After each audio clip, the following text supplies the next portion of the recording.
El helenismo eran las enseñanzas griegas, los dioses griegos, la filosofía griega. En aquel tiempo, aunque el Imperio Romano era quien prevalecía y quien gobernaba gran parte del mundo,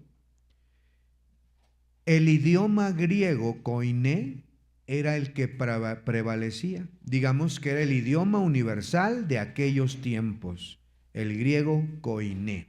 Así que mientras todo esto surgía, el Señor Jesucristo llega en escena. Tenemos partidos políticos, por llamarlos de alguna manera, a los saduceos y a los fariseos. Tenemos también a los herodianos. Tenemos diferentes grupos a los cuales Jesús, cuando Él comienza su ministerio, surgen, y todos ellos surgen con un propósito. Los fariseos, este grupo, hermanos, que estaba listo para defender del helenismo a los judíos. Ellos querían una religión pura. Después se volvieron extremistas y se alejaron de Dios. Pero este es el escenario en el que va a empezar el Evangelio de Mateo. Miren, vamos a ver un versículo y ahora sí vamos a entrar a la clase. Vamos por favor a nuestras Biblias en Mateo capítulo número 1. Mateo capítulo 1, por favor. Mateo capítulo 1. Y vamos a estudiar, a ver el versículo número 1 nada más. Como miren cómo dice ahí, Mateo 1:1. ¿Están ahí, hermanos?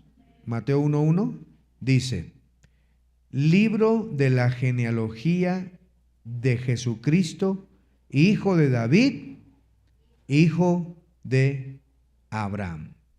Vamos a ver entonces este evangelio, el evangelio de Mateo. Te envié una presentación, si la pueden preparar, por favor.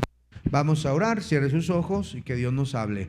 Bendito Padre Celestial, gracias Señor por permitirnos estudiar tu palabra, mi Dios, para poder conocer un poco más de cuál es el contenido, cómo se hizo, quiénes son los autores, conocer, Padre, más tu palabra y podernos alimentar de ella. Te ruego que bendigas este estudio breve de tu palabra y que podamos de aquí salir alimentados con mayor conocimiento y convicción en nuestra vida espiritual. Bendice esta enseñanza, háblanos a todos, en el nombre de Jesús. Amén. El Evangelio según Mateo. Pudiéramos decir que el Evangelio tiene un tema principal y es Jesús, el Rey prometido. El libro de la genealogía de Jesucristo. Y luego, hermanos, quiero que noten esto.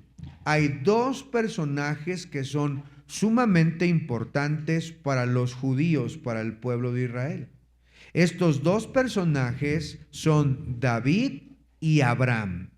El libro comienza con este versículo de una vez contestando dos preguntas: ¿quién era Jesús y por qué debemos creer en él? Desde el primer versículo podemos ver el propósito, el por qué, el para quién está dirigido este evangelio.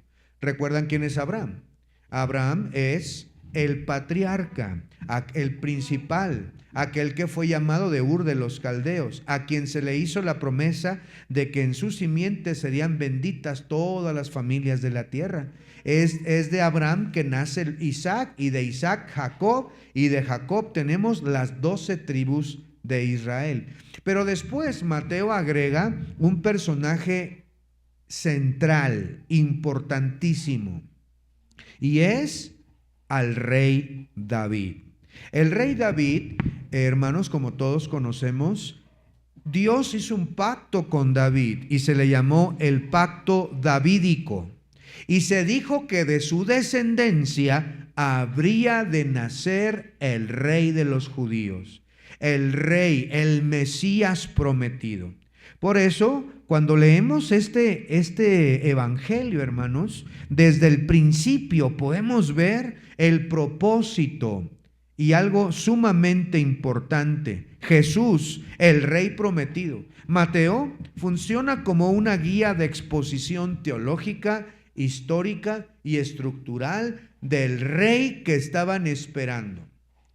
El Evangelio de Mateo funciona como un puente entre el Antiguo Pacto y el Nuevo Pacto, entre el Antiguo Testamento y el Nuevo Testamento.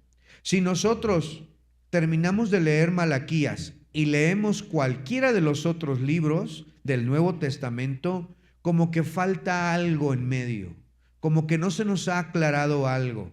Y es el Evangelio de Mateo el puente perfecto para poder hacer la transición del Antiguo Testamento al Nuevo Testamento, diciendo todo lo que viste en el Antiguo Testamento, todos los pactos que se hicieron desde Abraham y del rey David, ahora tienen cumplimiento en una persona, Jesús. Y por eso es que la genealogía de Jesucristo es incluida aquí. El Evangelio de Mateo. La siguiente, por favor, la siguiente diapositiva que tenemos ahí. Vamos a ver el libro de la genealogía de Jesucristo. Noten esto, como les mencionaba, hijo de David, hijo de Abraham. En este solo versículo ya tenemos el título teológico de todo el Evangelio. Quiere decir que aquí, hermanos, Mateo está presentando a Jesús como el Mesías prometido de la simiente de Abraham, pero también de la línea de la realeza. Eso quiere decir que Mateo está presentando a Jesús como el rey de los judíos, el hijo de David, a diferencia de Lucas, que está dirigido en otro sentido, que llega hasta Adán, hijo de Dios. En este caso tenemos que él utiliza la genealogía real, es decir, está demostrando que Jesús pertenece directamente a la línea de David, a la línea de la realeza.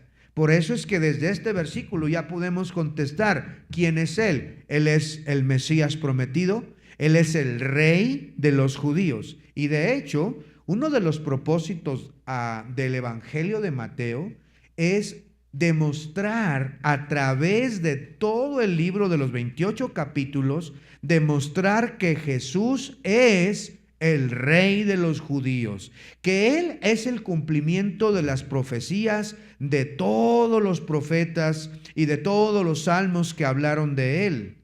Jesús tiene ese cumplimiento. Por eso, hermanos, es que Mateo nos lleva por varias referencias del Antiguo Testamento. Vamos a ver ahora acerca del autor del Evangelio. ¿Quién era este Mateo? Siguiente diapositiva. Vamos a ver. Mateo, quien es el autor de este libro, del Evangelio de Mateo, tiene otro nombre también, y es el nombre de Leví. Leví. El nombre de Mateo, hermanos, o Leví, tiene dos diferentes significados. Mateo, por un lado, que es Matios, quiere decir regalo de Dios o don de Dios. Y Leví es un nombre arameo o hebreo y quiere decir adherido o el que se une, adherido o el que se une.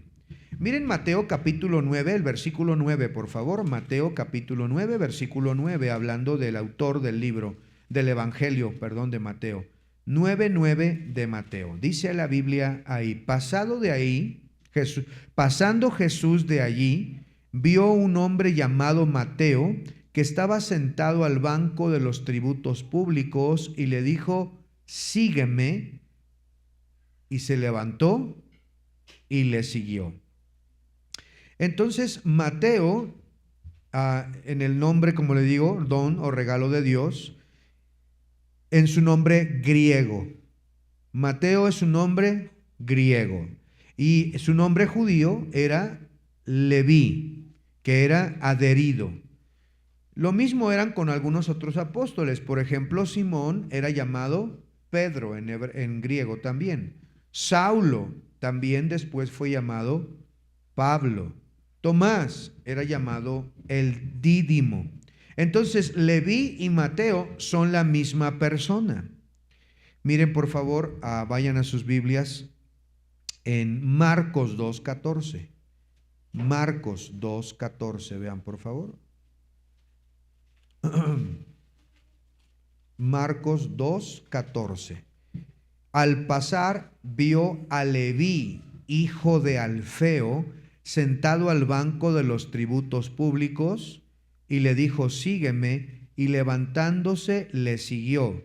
Aconteció que estando Jesús a la mesa en casa de él, muchos publicanos y pecadores estaban también a la mesa juntamente con Jesús y sus discípulos, porque había muchos que le habían seguido. Marcos, hermanos, da un detalle más que Mateo. Mateo, al ser el mismo autor que escribe, es muy sutil, no quiere sobresalir. Él no es el centro de atención del Evangelio, sino que él pasa por alto varios detalles. Entre ellos pasa el detalle que él era sumamente rico. Él era rico. ¿Cómo sabemos que era rico, pastor? Bueno, el ser publicano no era para cualquiera. Era como adquirir una franquicia del Imperio Romano, y eso costaba una gran suma de dinero. Era como contratar o comprar una franquicia equivalente al día de hoy, pero en su caso lo que él hacía era cobrar impuestos a nombre del Imperio Romano a todos los judíos que habitaban en ese lugar. Ahora, con esa riqueza, él logró comprar una gran casa. Los publicanos en aquel tiempo eran personas despreciables para los judíos, porque se consideraban sumamente traidores por haber contratado o haber hecho un pacto con el enemigo, el Imperio Romano, y dedicarse a cobrarle a los propios ciudadanos. El problema de esto es que cobraban excesivamente. Ahora, Mateo, hermanos, o Leví también llamado, cobrador de impuestos, normalmente se enriquecían fraudulentamente. ¿Recuerdan a otro publicano en el Nuevo Testamento que se había enriquecido por su posición? Zaqueo. Ese chaparrito, ¿verdad? Chaparrito pero picoso, ¿verdad? Era tremendo ese Zaqueo. Él había defraudado a muchos y él sabía, y él quería arreglar cuentas con Dios, y él quería regresar lo que se había embolsado. Entonces, él era rechazado, normalmente eran excluidos de la sinagoga. No podían ir a la sinagoga. Es decir, al culto de los judíos no era bienvenido cualquier publicano. ¿Por qué razón? Porque los consideraban de muy baja categoría, pecadores. Los ponían al nivel de las prostitutas. Mateo representa exactamente el tipo de persona que una religión rechazaría en aquel tiempo. Pero a él es a quien Jesús llama. Ahora, sus habilidades al ser publicano, él tenía escrito todos los impuestos que cobraba para el Imperio Romano. Él tenía que tener, la mayoría coincide en sus idiomas, cuando menos 3 idiomas que él debería manejar. Por un lado, tenemos que él tenía que hablar griego. ¿Por qué? Porque el lugar donde él estaba funcionando como publicano era un pase comercial. Entonces llegaban muchos a vender, a comprar, a comerciar, y pasaban, como quien dice, una aduana, y Mateo tenía que cobrar esos impuestos, para lo cual tenía que hablar el idioma universal de su tiempo, que, como ya mencioné hace un momento, era el griego koiné. Además de eso, Mateo o Leví y esto nos hace pensar que muy posiblemente Leví o Mateo pertenecía a la línea de la tribu de Leví, los que deberían servir al templo, pero en lugar de ello estaba sirviendo al Imperio Romano, ¿verdad? Pero bueno, Leví entonces también tenía que manejar su idioma nativo. El idioma que él hablaba era arameo o hebreo antiguo. Pero al mismo tiempo, entonces tenemos aquí ya los tres idiomas: el griego, el hebreo y el arameo. Estos tres idiomas él los tenía que manejar por sus funciones. Pero además de todo esto, el ser un publicano le permitió desarrollar ciertas habilidades que más adelante el Señor usaría. ¿Cuáles eran esas habilidades? Bueno, las habilidades de contabilidad, habilidades de registro de documentos. Cuando Mateo, hermanos, fue llamado por el Señor, no solamente dejó todo, sino que llevó algo consigo, una pluma, ¿verdad? Yo creo que llevó una pluma, esa pluma que sirvió antes para escribir documentos para el Imperio Romano, ahora esa pluma escribiría la historia de nuestro Señor Jesucristo. Entonces, Mateo registra. Su trabajo consistía en cobrar impuestos a comerciantes, impuestos de transporte, impuestos territoriales, impuestos personales. Y en Mateo capítulo 9, versículo 11, leemos lo que dice: cuando vieron esto, los fariseos dijeron a los discípulos: ¿por qué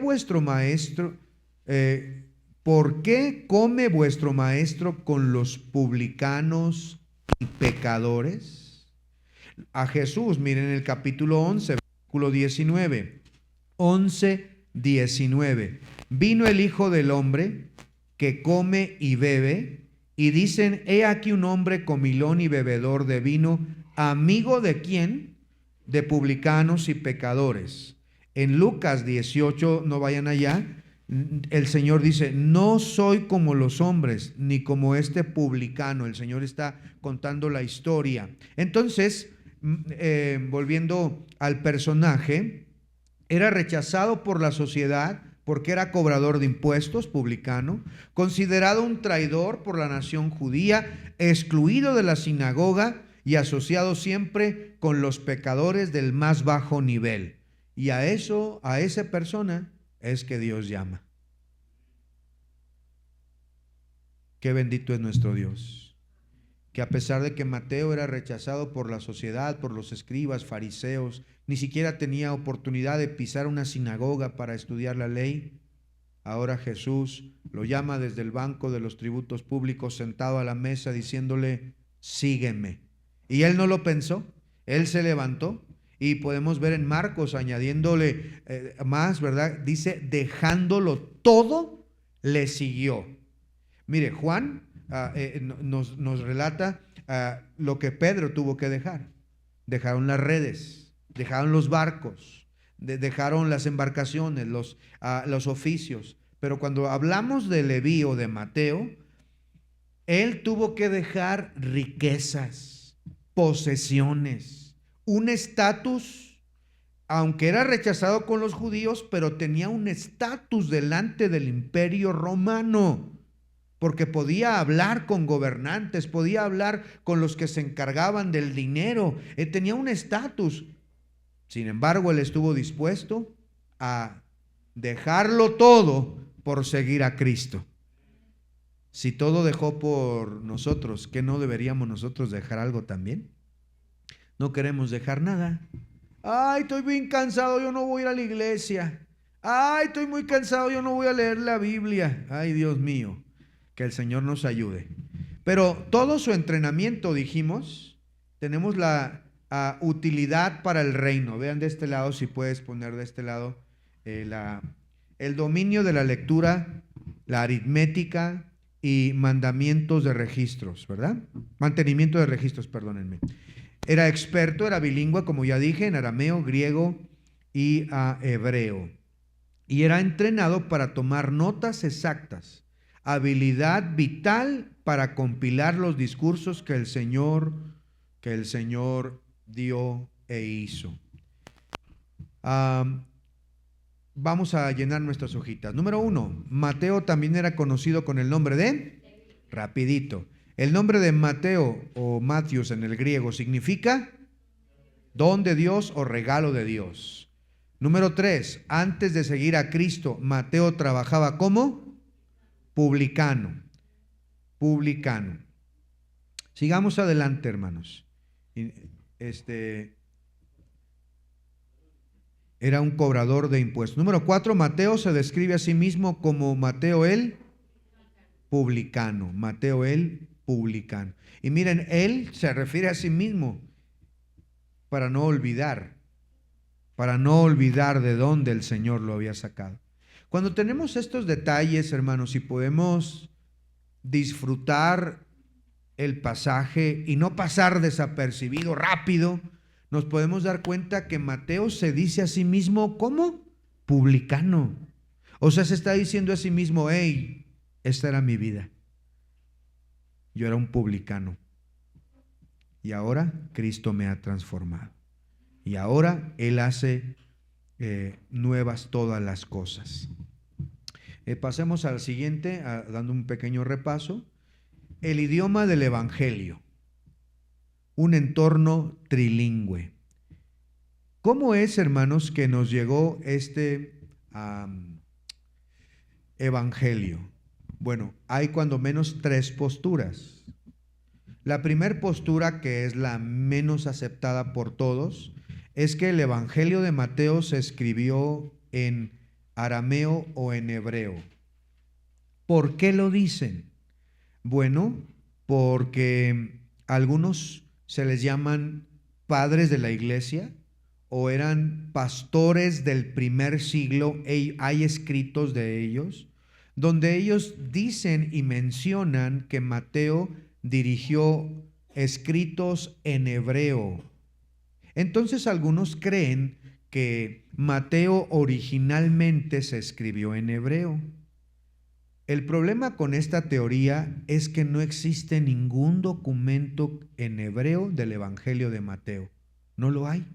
Por lo tanto, no tenemos la certeza de que haya sido así. La segunda opinión es que Mateo, al ser publicano y estar acostumbrado a tomar notas, él registró originalmente algunos acontecimientos y discursos como si trajera en su ropa o en sus pertenencias una especie de agenda o libreta donde él escribía en arameo y hebreo y luego compiló todo eso en un evangelio ya en griego.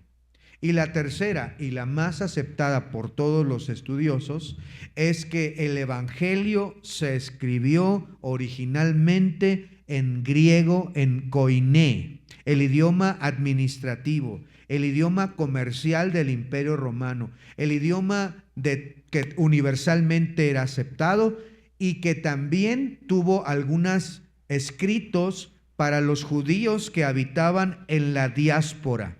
Recordemos que había judíos, hermanos, que no estaban en Jerusalén, sino que habían sido esparcidos. Esto sucedió durante los 400 años de silencio. Había unos judíos esparcidos por diversas partes y a ellos es que probablemente les haya escrito.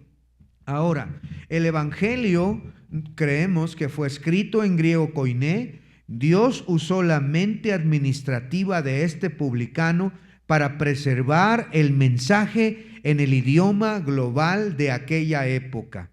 Y mire qué gran bendición. Yo creo, hermanos, que este evangelio tiene varios propósitos, pero uno de ellos era dirigido a los judíos recién convertidos o a los judíos que estaban en la diáspora. ¿Por qué razón? Porque el evangelio de Mateo contiene la mayor cantidad de referencias como ningún otro libro, otro evangelio de los que tenemos. ¿Cuándo se escribiría? Bueno, hay unos liberales, que no les hagan caso, que dicen que se escribió como en el 90, 80 después de Cristo. El problema con esto que pasan por alto es un hecho histórico innegable e irrefutable, y es la destrucción del templo. Si me pones la siguiente diapositiva, por favor. Mateo escribe principalmente entonces a lectores judíos. Mateo inicia su genealogía recordando estos patriarcas, por eso es que se dirige a ellos. Pero quiero que vean, hermanos, también adelantándonos un poquito a esta cronología. Del 4 al 6 nace Jesús. Luego, del 27 al 30, 33 es su ministerio. La resurrección la tenemos entre el 30 y el 33. Y el Evangelio de Mateo se escribe entonces entre el 58 y el 65. ¿Por qué sabemos eso? Por el último acontecimiento que tenemos en nuestra línea cronológica, la destrucción del templo. Históricamente, en el año 70 se destruyó el templo y Jesús lo predijo en el Evangelio de Mateo. Él dijo, ¿sí ven todo esto? No quedará piedra sobre piedra. Luego podemos ver, hermanos, que cuando Mateo escribe todo lo que nos redacta en su Evangelio, tenemos que el templo está en función. También vemos que habla con una naturalidad de los escribas y fariseos y de los sacerdotes. Todo está en función, lo cual podemos concluir que el Evangelio se escribió antes de que se destruyera ese templo, el templo de Jerusalén. Vamos a nuestras hojitas, por favor. ¿A quién escribió Mateo? Bueno, Mateo escribe principalmente a los judíos. Ahora, ¿qué evidencias tenemos? La primera evidencia es que comienza con Abraham. Un gentil habría comenzado con Adán, pero no Leví, sino que él empieza con Abraham porque Abraham es el padre de la nación judía. También la segunda evidencia contundente que es dirigido principalmente a los judíos es que enfatiza a David. La promesa davídica era fundamental para los israelitas. En 2 de Samuel hace el pacto de Dios. Dios promete un rey eterno. En Isaías 9, 6 al 7 también nos dice que de la raíz de David. Jeremías capítulo 23, Ezequiel capítulo 37. Mateo entonces a través de su evangelio demuestra que Jesús cumple esas promesas. Las promesas de David y la promesa de Abraham. La tercera prueba contundente es que usa continuamente el Antiguo Testamento. Mateo utiliza más de 80 referencias del Antiguo Testamento. Más de 80 referencias. Algunas son textualmente y algunas son una mención indirecta del Antiguo Testamento. Hay varias frases que se repiten en el Evangelio de Mateo. Una frase clave que se repite es: para que se cumpliese lo dicho por el profeta cuando dijo, como estaba escrito en los profetas. Mire, vamos a ver unos ejemplos. Vamos a repartir unos versículos para que no se me duerman. Vamos a pedirle a Raúl que me lea Mateo 1:22. Pónganse pilas. Elías 2:15. Pita 2:23. Hermana Ceci 4:14. Hermana Vane 8:17. Hermana Mari 12:17, todo de Mateo. Hermana Yomaira, a 13:35. Hermana Gema, 21:4 y a Ángela, 27:9. Vamos a leer estos versículos para que puedan ver esta prueba que es contundente. Él usa demasiadas referencias del Antiguo Testamento. No olviden, ya no me voy a acordar cuál les dije a ustedes, así que se tenían que poner pilas. Listo. Primero, Mateo 1:22. ¿Quién? Todo esto aconteció para que se cumpliese lo dicho por el Señor por medio del profeta cuando dijo: He aquí una virgen concebirá y dará a luz un hijo y llamará su nombre Emmanuel, que traducido es Dios con nosotros. Muy bien, 2:15. Si se fijan ahí, dice todo esto para que se cumpliese. 2:15. Y estuvo allá hasta la muerte de Herodes para que se cumpliese lo que dijo el Señor por medio del profeta cuando dijo: De Egipto llamé a mi hijo. Muy bien, 2:17.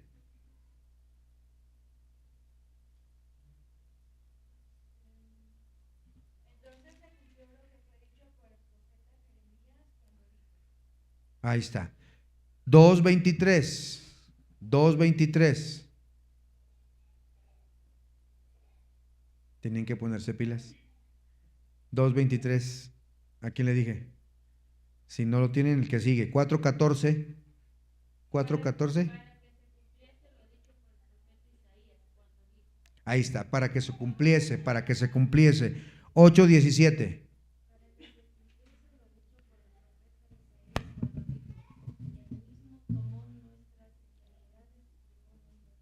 Gracias. 12:17.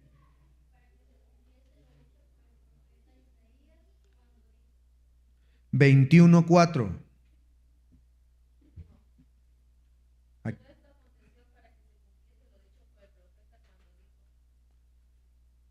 13:35.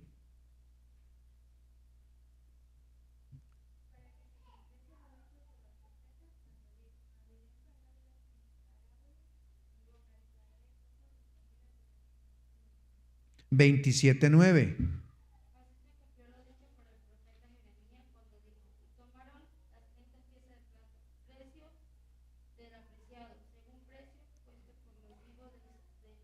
Ahí está. En todos estos versículos, ¿cuál es la frase que se repite una y otra vez?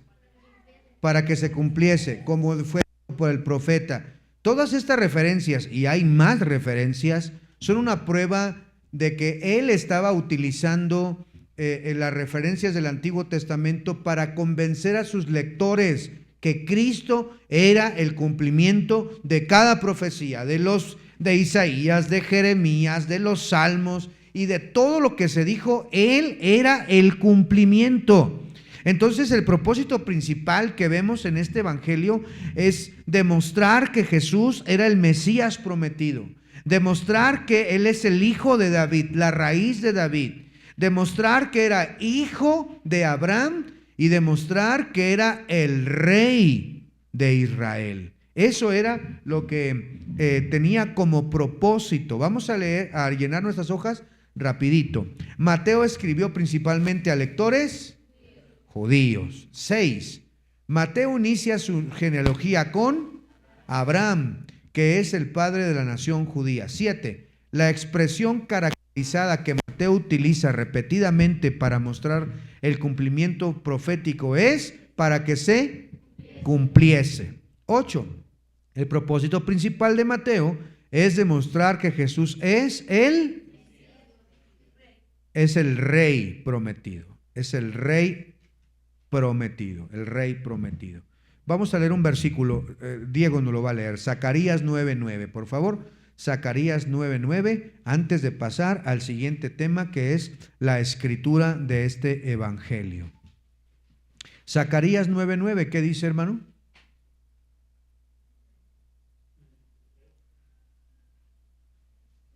Se le mojó su Biblia, creo. Dice: Alégrate mucho, hija de Sión, da voces de júbilo, hija de Jerusalén.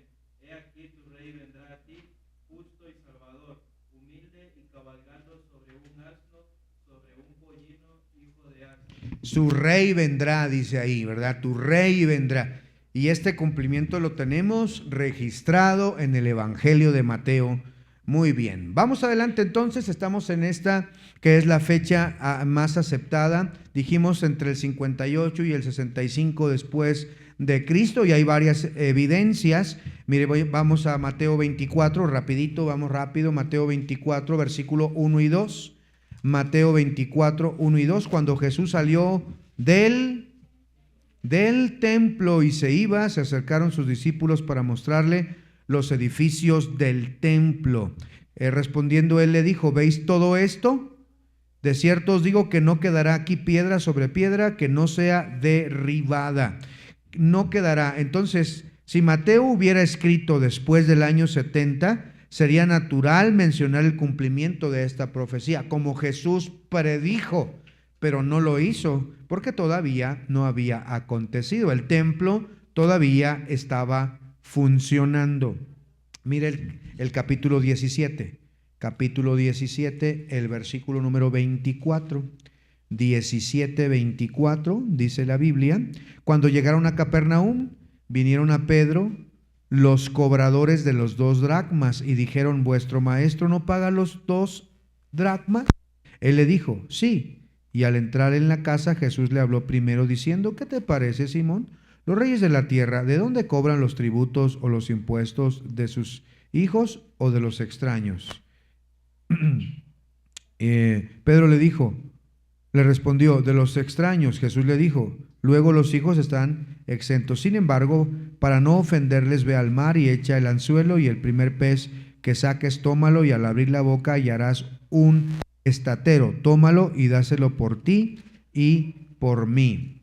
No existe ninguna indicación de que el templo estuviese destruido. Por lo tanto, la fecha más aceptada es entre el 58 y el 65. Mateo menciona constantemente fariseos, seduceos, sinagogas, sacerdotes, el templo, como de manera natural. Por eso es que sabemos que no pudo ser escrito después del año 70. Cuando Mateo comenzó a circular, Pedro aún vivía, Juan aún vivía, miles de testigos aún vivían. Mire 1 Corintios 15, versículo 6. 1 Corintios capítulo 15, el versículo 6. Dice la Biblia, 1 Corintios 15, 6. Después apareció a más de 500 hermanos a la vez, de los cuales muchos viven aún y otros ya duermen. Imagínense que cuando se escribió 1 Corintios, aproximadamente en el año 58, 59, por allá, había personas, dice Pablo, que todavía estaban vivos, que vieron a Jesús resucitado. De la misma manera, cuando Mateo escribe su evangelio, muchos pudieron verificar que los datos que él escribió sean fieles, sean correctos.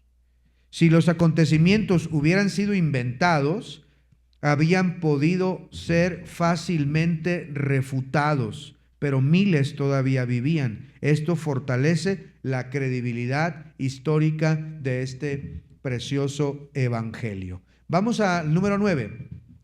La mayoría de los comentaristas conservadores sitúan la escritura de Mateo entre los años del 58 al 65, más o menos, después de Cristo. La destrucción del templo ocurrió en el año 70 después de Cristo. Una evidencia de que la fecha temprana es que Mateo registra la profecía de la destrucción del templo, pero no menciona su cumplimiento. No menciona su cumplimiento de esta profecía. Número 12. Ya mencionamos algo del idioma y vamos a llenarlo de una vez. 12. La mayor parte del Nuevo Testamento fue escrito en griego koiné, o el griego común, el griego que la gente hablaba. Según la tradición antigua citada por Papías, que les comentaba hace un momento, Mateo ordenó los dichos del Señor en lengua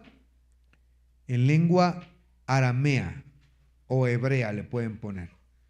Aramea o hebrea. Probablemente, número 14, probablemente Mateo dominaba 3 idiomas: arameo, hebreo y el griego. Eso, hermanos. El griego de Mateo es muy natural el que él utiliza. Miren, voy a decirles rapidito estas cosas. Mateo escribe, recuerden, un judío escribiendo desde la perspectiva judía, dirigido principalmente a judíos, pero hay algo muy interesante. No es que sea exclusivo para los judíos, porque sí empieza llamando la atención con Abraham y David, pero ¿recuerdan cómo termina el Evangelio? ¿Alguien recuerda cómo termina? Termina en un monte, en Galilea. ¿Y dónde, cómo Jesús le llamó Galilea de los gentiles?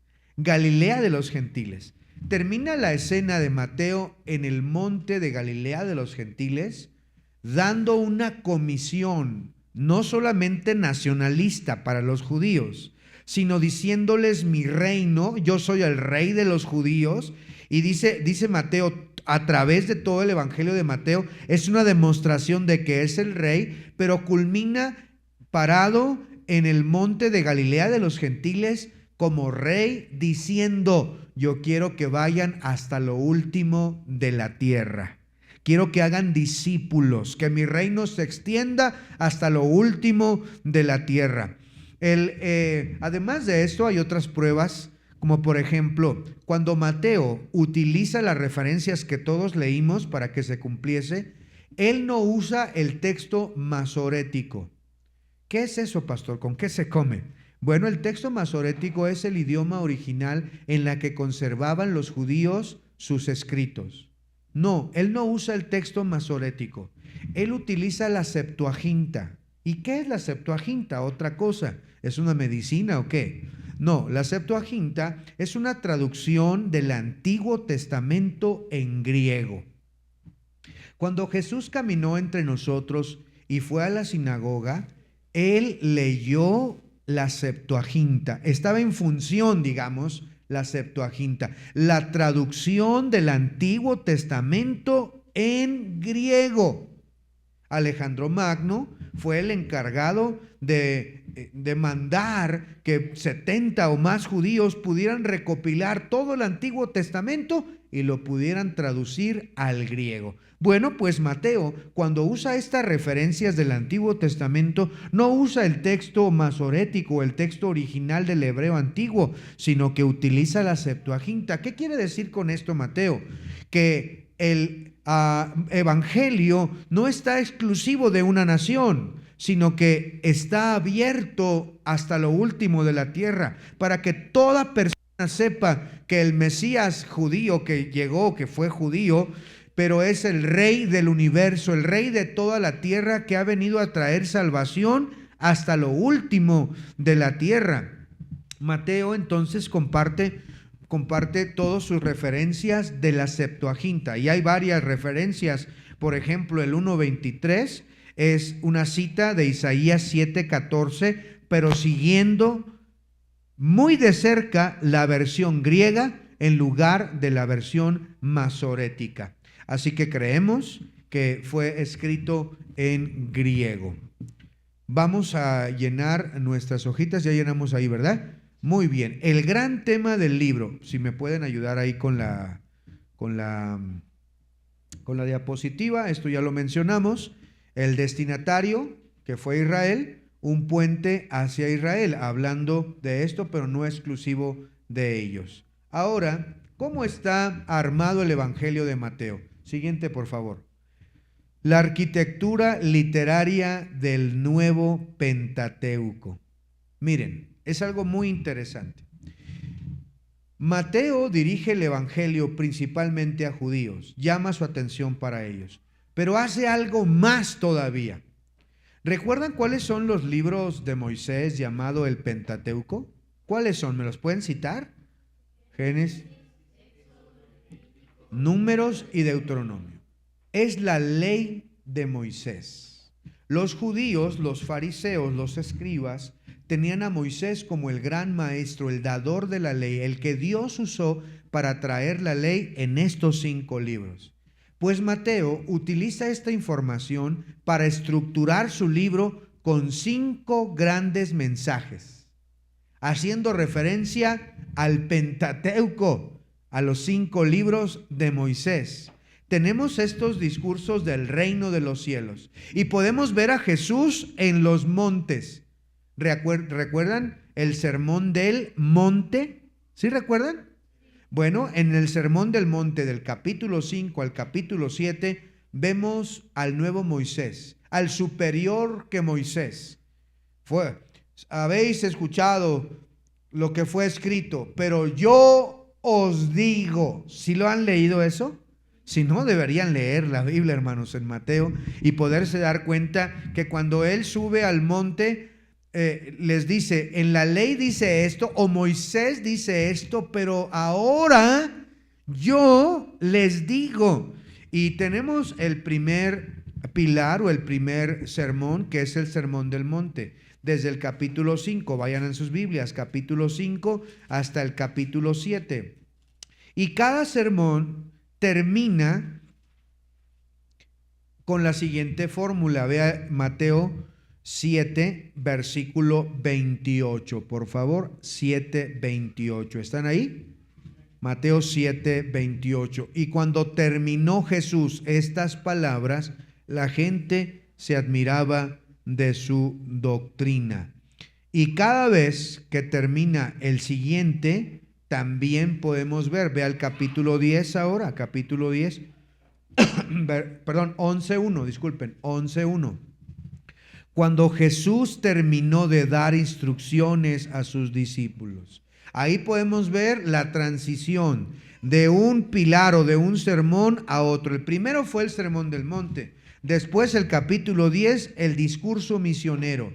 Jesús se dirige a sus discípulos con el tema de servir, de sufrir, de predicar, de llevar el evangelio. Luego, en el capítulo 13, tenemos otro tema, las parábolas del reino. Y encontramos que termina con la misma fórmula. Cuando terminó Jesús. El capítulo 18, un discurso sobre la iglesia. Algo interesante de Mateo es que es el único evangelio que registra la palabra eclesia o la palabra iglesia. Y esto es algo interesante también, porque no está estableciendo en el libro de Mateo un nuevo Israel o a Jesús reinando desde Jerusalén, desde el trono rodeado de sacerdotes purificados. No, ahora lo describe aquí, hermanos, como la eclesia, es decir, sobre esta roca edificaré mi iglesia. Entonces, no está haciéndolo chiquito para Israel, sino lo está extendiendo el discurso sobre la iglesia, la vida comunitaria, el perdón. Y por último, termina con un discurso profético. El capítulo 24 y 25, Jesús nos habla sobre las cosas que habrían de venir. De este pasaje hablamos el domingo en la mañana, ¿sí se recuerdan? En aquel día.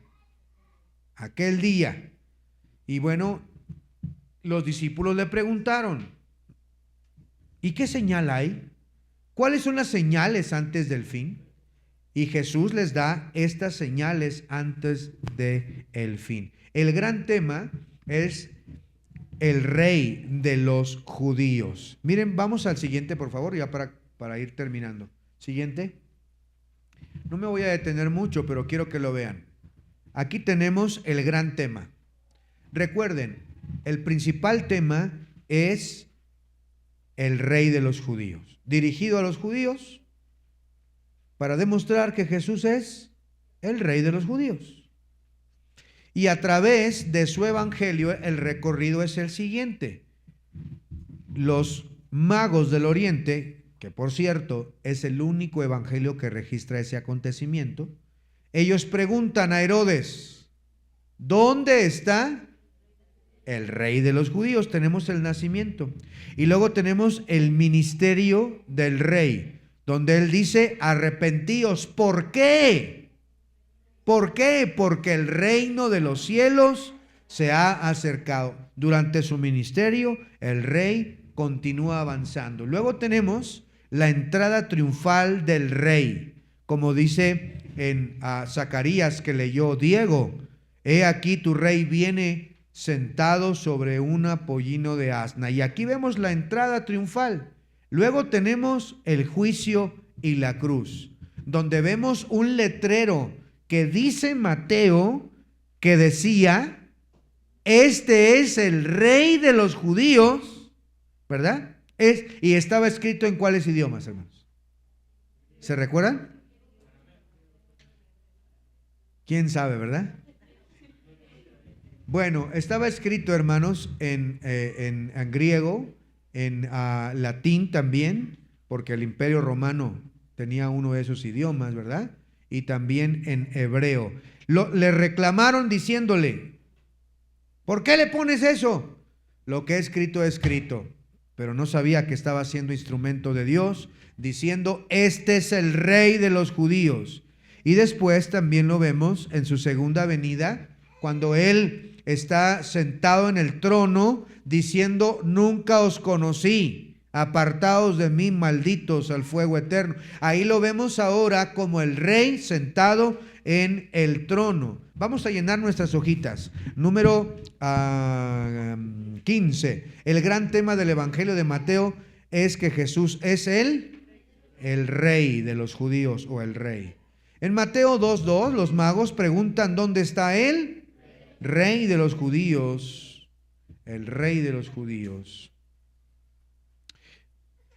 Siguiente diapositiva, por favor. Esto nos va a servir para las siguientes clases.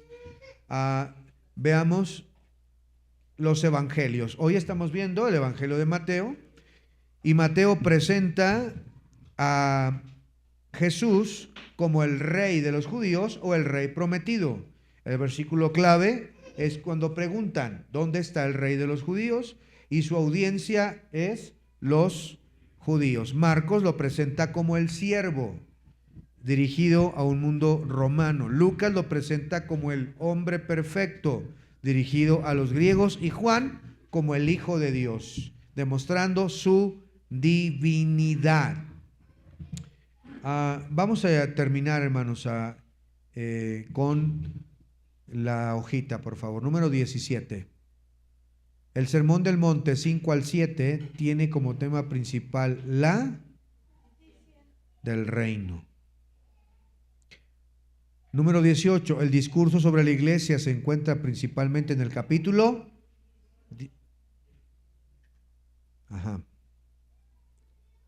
Ok. Número 19.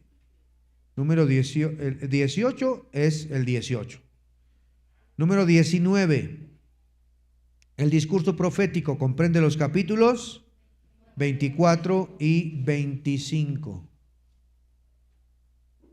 Número 20. Mientras Marcos presenta a Cristo como siervo y Lucas como hombre perfecto, Mateo lo presenta como el rey prometido. Pasa por favor las dos más. Y aquí está. Respuestas definitivas de este libro. ¿Quién es Jesús? Él es el rey prometido, el rey legítimo, la simiente que fue profetizada. Siguiente pregunta que nos contesta en la parte izquierda. ¿Qué demanda de nosotros? Arrepentimiento radical y fe. Arrepentíos, porque el reino de los cielos se ha acercado. ¿Y qué espera de su iglesia? Que haga discípulos. ¿En dónde, hermanos? Este es el tema principal para nosotros el día de hoy. El rey de los judíos nos manda a ir y a ser discípulos hasta lo último de la tierra, a todas las naciones, porque precisamente eso es lo que vino a hacer, a salvar a su pueblo. Él vino a buscar y a salvar lo que se había perdido. Cada uno de nosotros, hermanos, debe de entender esto. Es nuestro deber, nuestro trabajo, llevar el evangelio. Mateo no es simplemente una biografía, es una proclamación real. Mateo es el anuncio histórico y teológico de que el rey prometido cumplió las profecías, que no está muerto, que está vivo y que nos dejó una tarea que cumplir. El rey resucitado victoriosamente va a volver para reinar para siempre y espera que su reino se extienda hasta lo último de la tierra, y nos ha dejado a nosotros esa magna tarea, llevar el evangelio hasta lo último de la tierra.